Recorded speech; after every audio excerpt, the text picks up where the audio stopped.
غانې بجاول غانې به ویلي مجلسونو کې به چې دی هغه د ځانه به ډمان جوړ کړي وو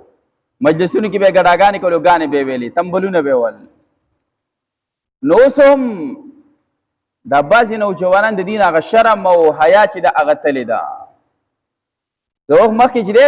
خاص زنانو دا صفت به د زنانو د ودونو بدونو کې به ګډېدل اوس دغه صفت چې دی هغه هلکانو خپل کړی دی او دا ډېر مشابهت چې دی لکه ګډاګانې به د زنانو صفت و هغه هلکانو ځان ته منتقل کړی دی کپړه پیزار کې هغه کمې پیشنې دي نو هغه د زنانو پیشنې کړی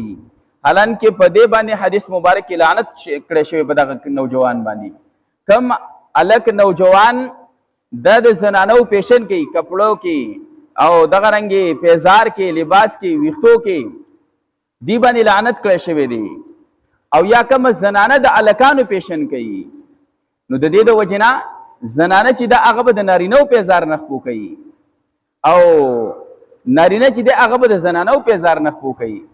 نو اوس دا پیشنیه بل چې ځان ته وایي نو اکثر هلکانو هغه د جینکو په شان نري نري پیزار یې خپو کړي او دغه رنګې دا تعلیم یافته زنان چې ځان ته ایجوکیټډ چې ځان ته وایي نو هغه چې د نوکر روان دي هلکانو پیزار یې خپو کړي نو په دغه دواړو باندې لعنت کړی شوی دی حدیث مبارک کې په دغه دواړو لعنت کړی شوی دی نو تمبلونه وال دا چې دی دا د قومي لوط عملو او ګانې ویل په دې مجلسونو کې بناستو نو دا د قومي لوط عمل د دې د وجې نه په دې باندې عذاب راغلی و